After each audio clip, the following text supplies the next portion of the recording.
ketemu di YouTube. Ya. Karena itulah di samping itu juga seperti disampaikan ya, kebetulan aja saya dengan istri 50 tahun, 53 tahun, setengah abad lebih. Semuanya tidak pernah dirayakan kecuali satu kali waktu 50, Ustaz. Selebihnya selalu lupa.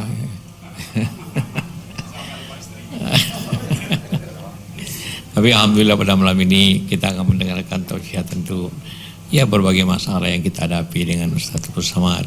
Alhamdulillah pada dewasa ini suasana walaupun suasana dalam keadaan epidemi, tapi tetap kita menjalankan ibadah kita dan juga memakmurkan ibadah kita. Terima kasih. Wabillahi taufiq wal hidayah. Wassalamualaikum warahmatullahi wabarakatuh. Saya persilakan Ustaz. Iya. Makasih banyak Puang. Insyaallah kita dengarkan dulu pembacaan ayat suci Al-Quran oleh Qari Nasional Ustaz. Assalamualaikum warahmatullahi wabarakatuh. Kullu amrin dzibalin, semua amal yang baik, walam yubda bihamdillah, kalau tidak dimulai dengan alhamdulillah, fahuwa aqta, maka amal itu putus, tidak bisa dibawa sebagai bekal menghadap Allah. Maka saya awali dengan alhamdulillahi rabbil alamin. Setiap majlis kalau tidak disebut namanya, maka majlis itu menjadi antanajifah, majlis bangkai, busuk dan berbau. Maka saya sebut namanya Allahumma salli ala Sayyidina Muhammad wa ala ali Sayyidina Muhammad. Kami duduk satu meja. Bukan berarti saya minta meja Anda. Ada Pak JK, ada Prof. Komarudin Hidayat, kemudian saya. Saat itu kalaulah mereka ini mempertahankan egonya masing-masing, Pak JK mempertahankan bahwa saya sahibul bait, lalu kemudian beliau pakai bahasa Makassar. Saya cuma siapkan satu peluru, agak kareba, tak ada yang lain. Andailah Profesor Komarudin Hidayat waktu itu mempertahankan egonya, saya guru besar, saya rektor Universitas Indonesia Islam Internasional, lalu beliau pakai Jawa, maka saya hanya cuma berapa 2-3 peluru, pripun kapari apik wis bilang dino orang teko kene. Tapi kemudian mereka berdua mengalah. Pak JK tidak bawa Makassar, Sulawesi, Prof juga tidak membawa Pulau Jawa. Mereka berdua pakai bahasa saya, bahasa Melayu, yang menjadi cikal bakal bahasa Indonesia. Akhirnya suasana pun menjadi cair, kami bisa bicara panjang lebar. Artinya apa? Kita bisa bersama lama kalau mengalah. Saya pun sebenarnya berdiri di sini dalam rangka mengalah juga. Karena kalau saya di dalam, yang di luar tidak akan komplain. Karena mereka segan dengan Pak JK. Tapi nanti di komen YouTube-nya. Oleh sebab itu maka Nabi SAW pun mengajarkan itu. Ketika Nabi dengan pasukannya yang begitu besar, dia tidak dalam keadaan lemah waktu itu. Dari kota Al-Madinah Al-Munawwarah, 500 km, naik kuda, 8 hari 8 malam sampai ke Makkah. Sebelum masuk ke Makkah ada satu tempat namanya Hudaibiyah. Peristiwa itu terjadi tahun ke-6 Hijrah. Ketika itu orang musyrik Makkah tidak memberi masuk. Muhammad dan rombongan jangan masuk, kecuali kalau mau tanda tangan perjanjian ini. Maka terjadilah perjanjian yang disebut dengan perjanjian Hudaibiyah. Di situ tertulis jelas Muhammad Rasulullah, Muhammad utusan Tuhan. Lalu kemudian apa kata Nabi? Ali, buang Rasulullah itu, tulis saja Muhammad anak Abdullah. Saat itu Nabi mengalah. Bukan berarti dia kalah, dia berkata aku bukan utusan Allah, dia tetap utusan Allah, tapi demi kedamaian. Maka ditulislah di situ Muhammad anak Abdullah. Toh pada akhirnya dia juga diakui semesta alam sebagai Muhammad Rasulullah sallallahu alaihi wasallam. Jadi Pak JK dalam sejarah yang saya paham, yang saya tahu, yang saya baca, yang saya dengar, memang dapat mendamaikan banyak hal.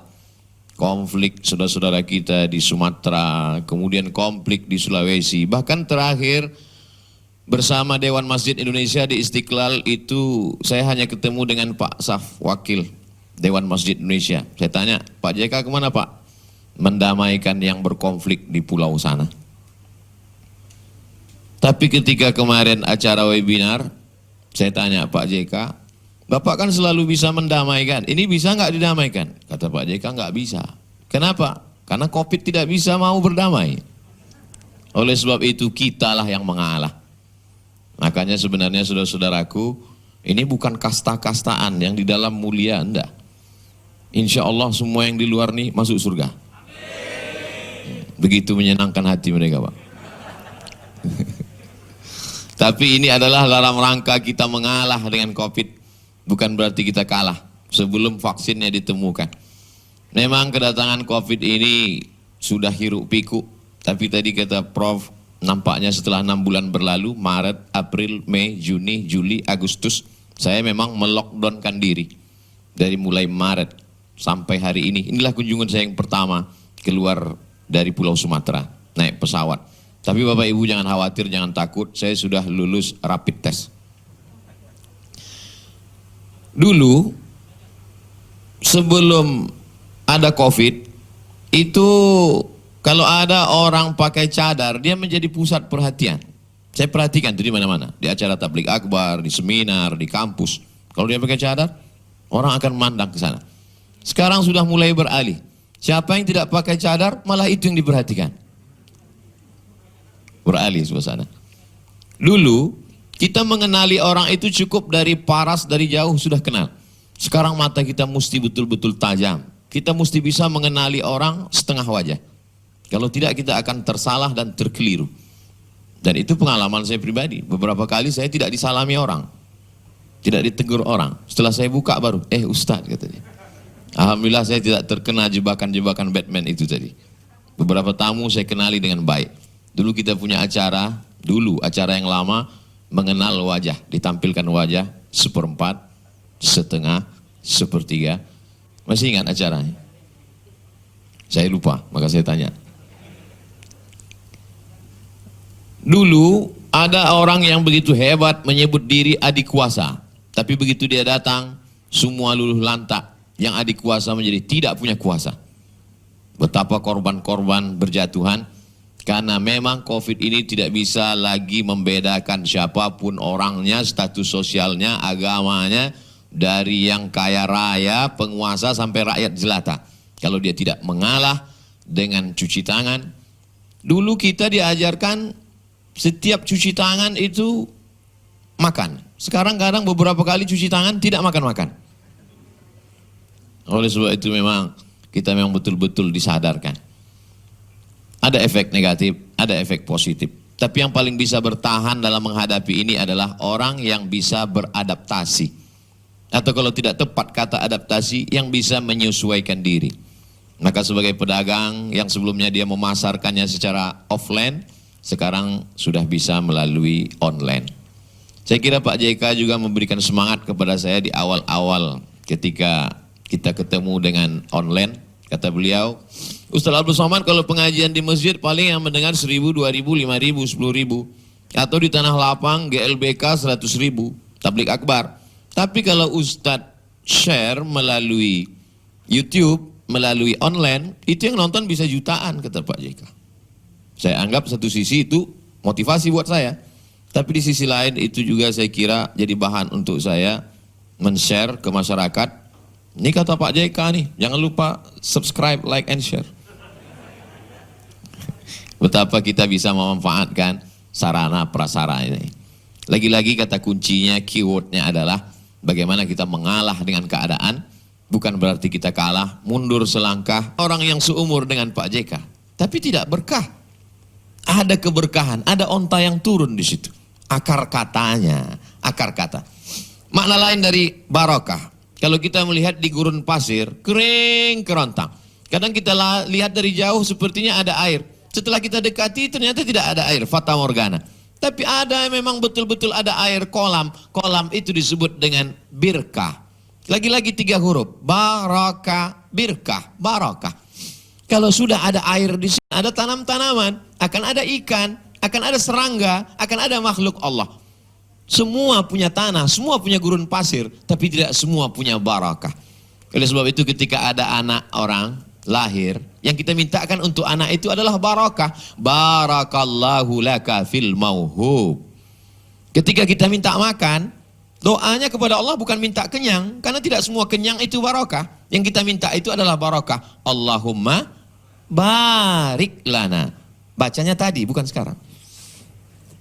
Dan untuk Pak JK Ibu juga yang kita doakan barakah.